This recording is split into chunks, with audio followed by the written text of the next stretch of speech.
وننزل من القرآن ما هو شفاء. قال سيدنا علي كرم الله وجهه إن رسول الله في آخر نفسه حركت شفتيه مرتين فألقيت سمعي فسمعته يقول أمتي أمتي فقبل رسول الله. Sayyidina Ali berkata, Nabi Muhammad pada saat detik-detik terakhir nafasnya, aku melihat bibir beliau menggerakkan dengan 2 kali gerakan. Aku dekatkan telingaku, aku mendengar beliau berkata, ummati, ummati, umatku, umatku, kata Nabi Muhammad SAW. Bahkan pada saat detik-detik terakhir nafasnya, Nabi Muhammad masih memikirkan kalian sebagai umat. Ketika itu Nabi Muhammad terbaring sakit di kamar yang biasa beliau tiduri di rumah Sayyidatuna Aisyah radhiyallahu anha. Allah berkata kepada Jibril, wahai Jibril, turun kamu sampaikan kepada Muhammad, aku berikan kepada dia 2 pilihan. Apakah dia akan memilih aku atau dia memilih kehidupan dunia? Kalau dia memilih kehidupan dunia, akan aku panjangkan umurnya. Tapi kalau dia memilih aku, sampaikan kepadanya, pada hari ini akan datang ajalnya. Turun Jibril membawa firman tersebut. Kemudian Jibril menyampaikan, ya Rasulullah, Allah memberikan kepada kamu 2 pilihan. Apakah engkau memilih Allah atau memilih dunia? Kalau engkau memilih Allah, pada hari ini akan datang kematianmu. Kalau kamu memilih dunia, Allah panjangkan umurmu. Apa kata Nabi Muhammad? Wahai Jibril, sudah tentu aku lebih memilih Allah. Bagiku kehidupan sebenarnya bukan dunia. Kehidupan sebenarnya bagiku ketika ruhku berpindah menghadap Allah Subhanahu wa ta'ala. Pergi Jibril membawa kabar tersebut. Kemudian Allah memanggil Israel. Wahai Israel, wahai pencabut nyawa, turunlah kamu ke dunia. Pasang muka yang paling bagus, pasang wajah yang paling bagus. Kamu akan mencabut nyawa makhluk yang paling mulia, yaitu Nabi Muhammad. Kamu cabut nyawa dia, itu pun kamu izin dulu kepada dia. Mau tidak dia dicabut nyawanya? Kalau dia mau kamu cabut, kalau dia tidak mau kamu kembali kepada aku. Turun Israel membawa perintah Allah untuk mencabut nyawa baginda Nabi besar Muhammad. Israel berdiri di depan pintu rumahnya Nabi. Israel tidak berani langsung masuk rumahnya Nabi. Israel berdiri di depan pintu rumah Nabi Muhammad. Israel mengucapkan salam. Assalamualaikum ya Rasulullah. Assalamualaikum ya Habibullah. Assalamualaikum ya Safiyullah. Pintu rumah dibuka oleh Sayyidatuna Fatimah. Sayyidatuna Fatimah putrinya Nabi membuka pintu rumah tersebut. Siti Fatimah berkata, siapa engkau? Apakah engkau tidak lihat ayahku sedang terbaring sakit? Israel menjawab, aku yang memisahkan anak dengan orang tua. Aku yang memisahkan orang tua dengan anak. Aku yang memisahkan suami dengan istri. Aku yang memisahkan istri dengan suami. Aku yang menjadikan anak-anak menjadi yatim. Aku yang menjadikan istri-istri menjadi janda.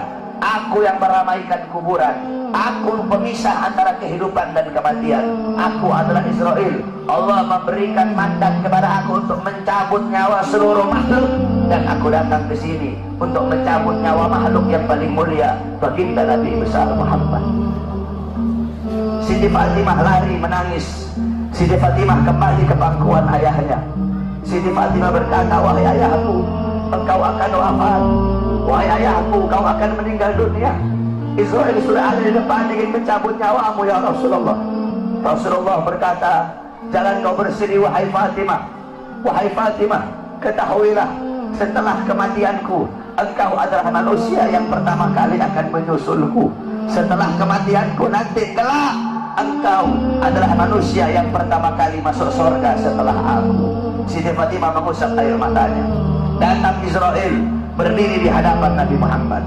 Israel berkata, ya Rasulullah, dengan segala kerendahan hatiku, aku datang kemari untuk mencabut nyawamu atas perintah Allah. Aku izin dulu kepadamu, apakah engkau mau dicabut nyawa? Kalau engkau mau, aku cabut. Kalau engkau tidak mau, aku kembali kepada Allah Subhanahu wa ta'ala. Nabi Muhammad berkata, ya Jibril, wahai Jibril, aku belum puas meninggalkan umatku kalau belum diberi jaminan oleh Allah Subhanahu wa ta'ala. Nabi Muhammad masih memikirkan nasib kita sebagai umat. Nabi Muhammad pergi menghadap apa? Jibril pergi menghadap Allah. Jibril berkata, ya Allah, kekasihmu Rasulullah meminta jaminan untuk umatnya. Apa kata Jibril? Ya Rasulullah, ya Allah, kekasihmu meminta jaminan untuk umatnya. Allah berkata, Allah berfirman, fa'auha Allah Ta'ala ala Jibril, basyirhu ya Jibril, innahu awwalu nasin kharijun minal ardi idha bu'isu wa sayyiduhu idha jami'u fabasyirhu innal jannah muharramatun alal umam qabla an tadkhuluha ummatun.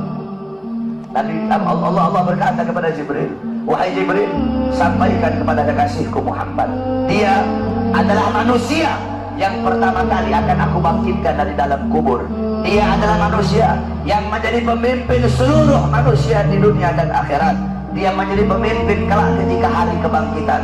Dan sampaikan kepadanya, jaminan dariku, surga aku haramkan untuk dimasuki oleh umat manapun sebelum surga dimasuki oleh umatnya.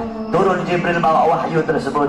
Rasulullah berkata, al-an qarrat aini, sekarang aku senang, sekarang aku puas, cabutlah nyawaku wahai Israel. Dicabut nyawa Nabi Muhammad SAW. Ketika dicabut nyawa Nabi Muhammad mendesak. Nabi Muhammad berkata, dicabut lagi nyawa Nabi Muhammad. Nabi Muhammad berkata, Nabi Muhammad merasakan sakit. Di sebelah kanannya Nabi ada sebuah cawan berisi air. Nabi Muhammad letakkan tangannya di cawan tersebut. Beliau usap air keringat yang keluar dari wajah beliau. Kemudian beliau berkata, wahai Israel, apakah seperti ini rasa sakit dicabut nyawa? Israel berkata, iya ya Rasulullah, seperti itulah rasa sakit dicabut nyawa. Nabi berkata, apakah rasa sakit seperti ini juga yang nanti bakal dialami oleh umatku? Apakah rasa sakit seperti ini yang nanti bakal umatku rasakan wahai Israel? Israel berkata, ya Rasulullah, rasa sakit seperti itulah yang nanti bakal dialami oleh umatku.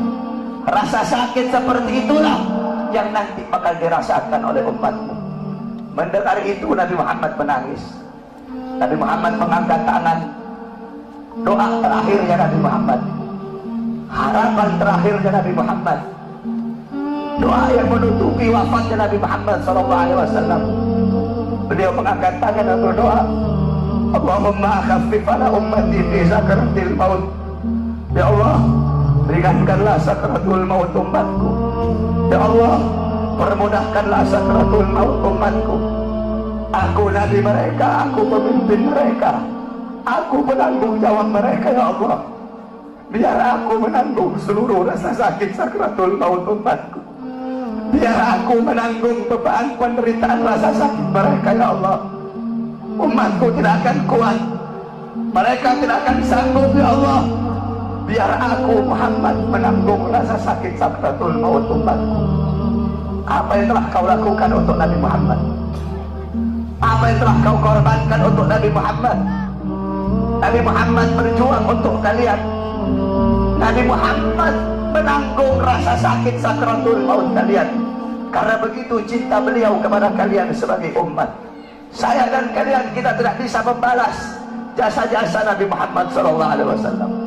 Sekalipun kalian melangkah dari rumah kalian menuju kuburnya Nabi Muhammad, kalian tidak akan bisa membalas jasa-jasa Nabi Muhammad SAW.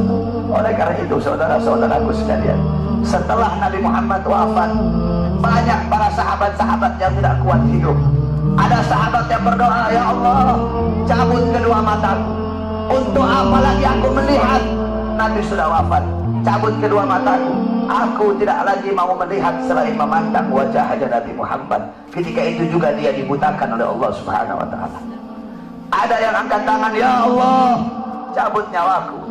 Aku tidak lagi mau hidup. Untuk apa aku hidup? Nabi Muhammad sudah wafat, cabut nyawaku ya Allah. Ketika itu juga Allah cabut nyawanya. Kemudian ada seorang perempuan, ada seorang wanita, qalat li Aisyah, ya Aisyah, ikshif li kabrin Nabi.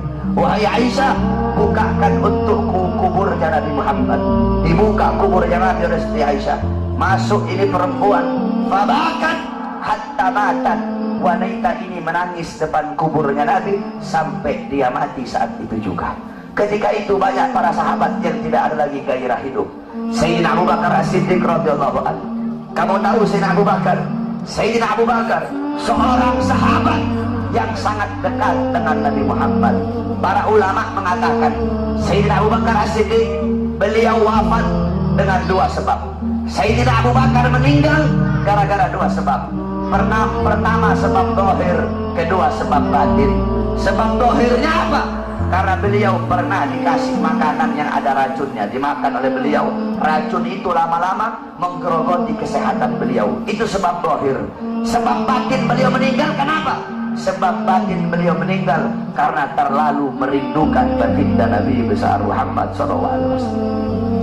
Istri beliau berkata, setiap kali Abu Bakar bangun dari tidur, pasti bantalnya beliau basah. Basah dengan apa? Basah dengan air mata kerinduan kepada baginda Nabi besar Muhammad. Kamu tahu, setelah Nabi Muhammad wafat, Sayyidina Abu Bakar As-Siddiq duduk kayak begini. Beliau duduk di pojokan sambil begini, sambil beliau bilang, andaikan Rasulullah ada di sampingku, andaikan Rasulullah ada di sisiku, sungguh aku merindukan sosok baginda Nabi besar Muhammad. Bilal ibn Rabah, muazzinnya Nabi, setelah Nabi wafat, Bilal pergi pindah, gak mau lagi beliau tinggal di Madinah. Kenapa? Tidak kuat teringat kenangan bersama baginda Nabi besar Muhammad. وَنُنَزِّلُ مِنَ الْقُرْآنِ مَا هُوَ شِفَاءٌ